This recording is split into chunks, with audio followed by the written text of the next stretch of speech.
Well, it's fast approaching holiday season, so I've planned a few trips for you and explored the EV charging scene along the way. What's there, what's working, where to avoid. I'm Dave, welcome to Dave Takes It On. And the first trip planned is Cornwall, and all is not well in the land of the pasty and the cream teas. Well, this is a filming trip, so I start with a good bit of basic research to ensure I don't miss anything. I discovered Cornwall's actually really poor for EV chargers. Population's around 500,000, and I can find just one Tesla supercharger.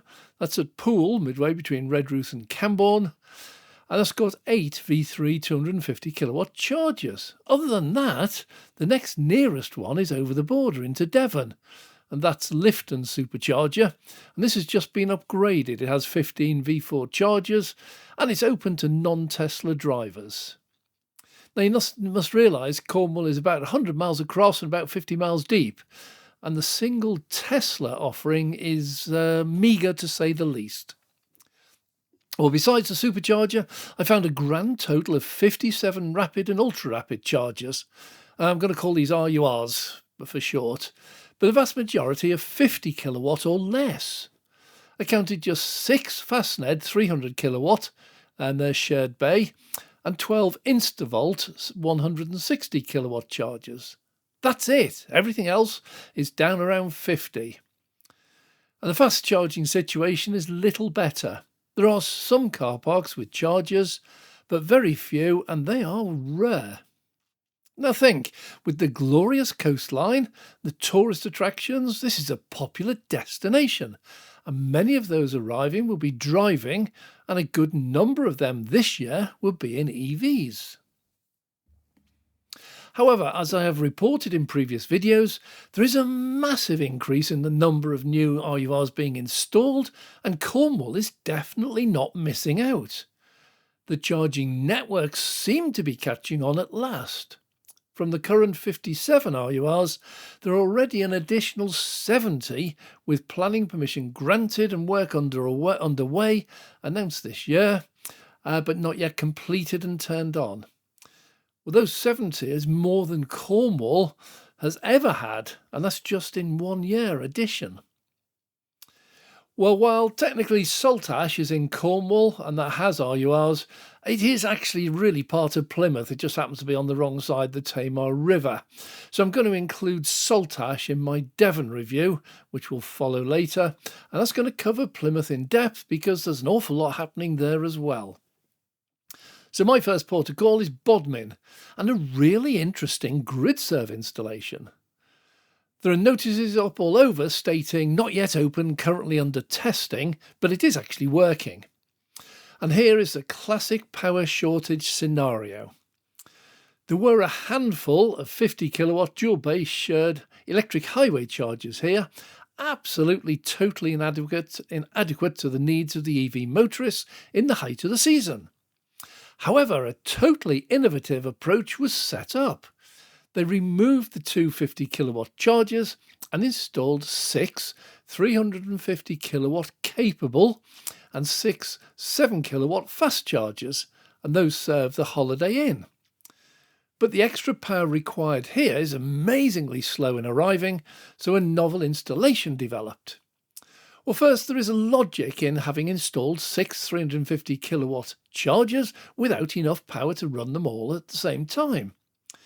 See, if the two older chargers, which were embarrassingly slow, they shared power, and then you'd get about 25 kilowatts each bay.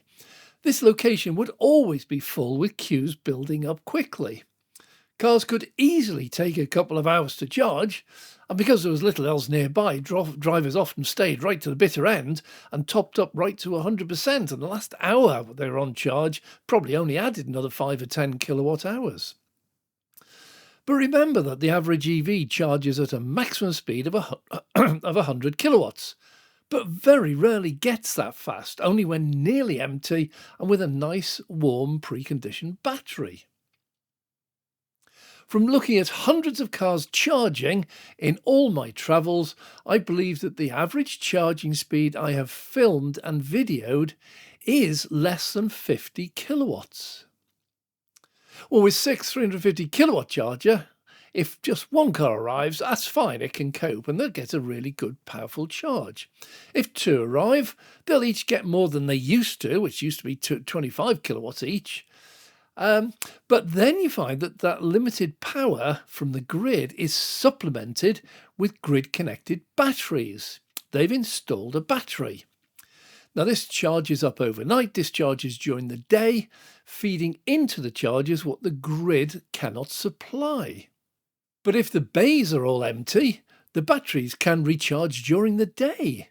In addition to that, the fields at the back are also in the plan, and that's for a solar PV farm. These panels again will work with the batteries and the grid to give the maximum power it can to the EVs. Everything is labelled under trial, but learning. Now, it may be that the system can cope as it is, or maybe the PV farm will negate the need for a larger grid connection, or maybe they need a much smaller grid connection. Well, time will tell, and they're gathering data. But I'm starting to see ideas like this around the country. Well, since this one started, Instavolt have just installed 12 160 kilowatt chargers in Bodmin. And these are great for the majority of EVs today.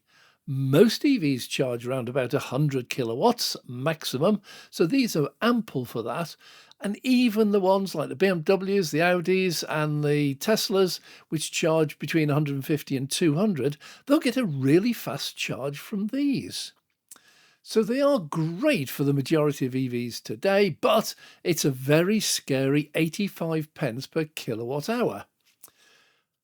I think these are for use in emergencies only, but when I was there, they were actually quite popular. Well, from there I headed to Fradden, that's also on the A30, and here are 8 Tesla V4 chargers. Presumably they'll be open to non-Teslas. They have been installed, but again, they're just awaiting power connection. And here, there are no novel solutions. They just sit there waiting, promising but not delivering. Well, heading west from there are numerous installations being installed, due for opening this year, but all of them are at the mercy of the national grid. Yes, I know about DNOs. People will correct me. It's not the national grid. Well, there are just 12 DNOs in the whole of the UK. And the one down here in Cornwall is the national grid, is also a DNO. It's called NGED, the National Grid Energy Distribution. And while I was down here, I actually interviewed a manager from NGED, and he was very forthcoming and enlightened me as to why there are such delays. That is a separate video that will be launching soon. Now, Somers Court also has got 12 ultra-rapid chargers going in, and Truro has now got a new Tesla supercharger started as 12 V4 chargers. Presumably they also will be open to non-Teslas, and Shell Recharge has announced 8 under construction. Well, this is quite an increase already, but it's only the start. Nukia's had a massive increase, mainly fast 7 to 22 kilowatt chargers, type 2s, but also the introduction of Swarco. And this is a newcomer to the EV charging scene, and they're not getting a very good start. I recently interviewed one of the senior engineers from Swarco, and he told a fascinating story relating to Swarco and its origins in Swarovski, an American company specialising in crystals. Well, they manufacture their own EV chargers, and they look really attractive units. Here in Cornwall, many are not yet operational. Those are awaiting power, and several were actually already faulting and not connecting when people tried to charge. I talked to a couple heading back home who'd called in at several locations, including these Swarco units at Newquay, and they had failed to charge at each. Before the car dropped down to 7% state of charge, they started to worry, and then they arrived in Bodmin at the grid serve, and they finally got a really good charge. Well, Poole was the only real welcome break in the whole of Cornwall. I charged here at the 8 Tesla V3 chargers and was not in at all surprised to find that all of them were working and all of them were producing exactly the power they were meant to, and most of them were vacant. Well, I did a full charge here while I went off exploring. I found, first of all, McDonald's for a nice coffee, and then I found a Fastned and an Osprey installation really close. The Fastned had 6 300 kilowatt dual bay shared power chargers in the classic company colours, but here the canopy was missing. Oh, come on, Fastned. When I arrived, it was torrential hailstone, and I got that on film. We need those canopies, and you could do with the power the PV panels produce. Interesting here, the Fastned are 69p or 48p with membership, and just 10 feet away are two Osprey 58 kilowatt chargers. 58, yeah, that's a weird figure, at 79p. Guess which chargers I saw being used? Well, the Fastned units are powerful and reliable, so Poole looks like the centre of EV charging, with Bodmin running a very close second. Newquay and Truro seem to be catching up, but the saving grace for Newquay is that many of the hotel's holiday parks and attractions still have totally free destination chargers for guests and visitors. You need to grab that while you can. Penzance also has Sainsbury's offering free 7 kilowatt charging. Well done, Sainsbury's. Shell Recharge did not surprise me in the slightest, because most of the chargers I visited were out of order. Just talking about McDonald's, really interesting sign on one of their chargers. They have 2 Instavolt chargers, 160 kilowatts in the car park, and one of them had this screen, which basically said it's almost out of order. It's only able to produce 5 kilowatts, but if you want to use it, it's totally free. Well, I've never seen that before. That was fascinating to me. Now, on this trip, I did meet many viewers. It was a fascinating time for me. And all stated that none of this was really a problem for them, because most of them live here and all said they could and did charge at home. Are we really developing into a society where EV owners all charge at home and only use the RURs on road trips? Well, luckily, I have seen some of what the future holds, and the answer is, I think maybe for a year or two, that's going to be the situation. It's going to be tough for people who can't charge at home and get the cheap off-peak rates. But after those couple of years, I've seen some absolutely amazing developments on the way, and they will revolutionise the way we charge EV cars. But the situation on power is still quite appalling. The majority of RURs are still 50 kilowatts, some of them less. I've seen 25 kilowatt CCS2 chargers. Never seen them before. Although more powerful ones are appearing, and there does seem to be more broken chargers than operational ones, and that's disgusting. Also, there are probably as many again actually installed, but just not connected, just awaiting power. And many of these have already been waiting for several months. I simply cannot understand how so many chargers have been installed that are already out of order. It defies belief. And I can guarantee that the vast majority of these will have received payments, grants or subsidies from the government. How on earth can this government, or any government, pay to have these installed and then allow them to sit there either broken or not yet connected for month after month? How can the government sit back while the national grid and the DNOs fail so dismally? There is supposed to be a new move with accountability now, but there's little of that on show in Cornwall. Well, I've recently interviewed a number of EV charger operators who have given up on the DNOs and are now employing ICPs. New one to me. These are independent connection providers.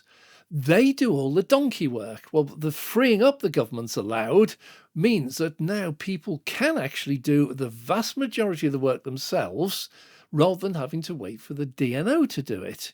So they can complete the substations, all the switchgear, transformers, they can run all the cables everywhere needed, connect them up to the chargers, but yet they cannot make that final connection. That must still be done by the DNO.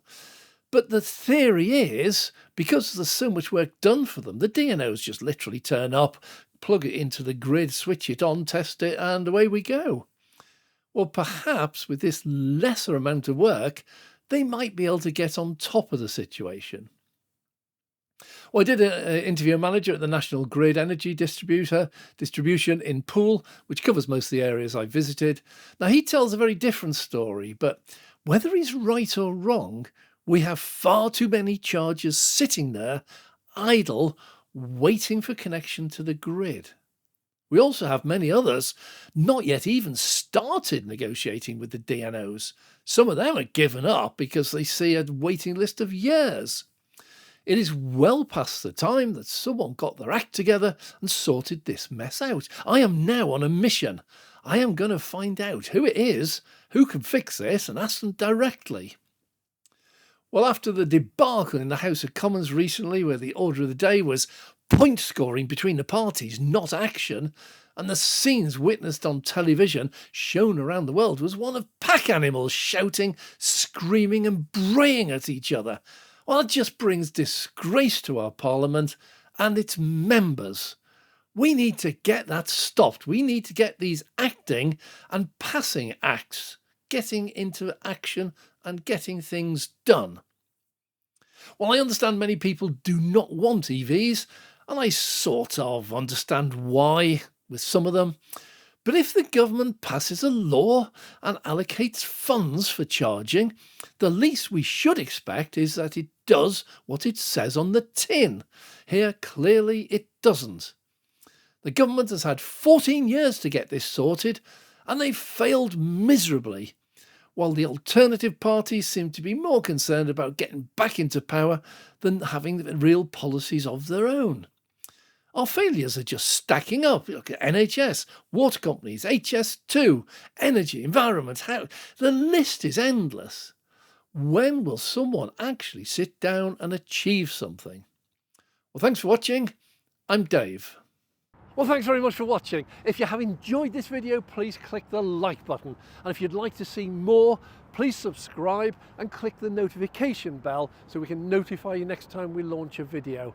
And a massive thank you to all our Patreon supporters. It is your support that enables us to go out and make these videos for you. So thank you very much for your contribution. I'm Dave.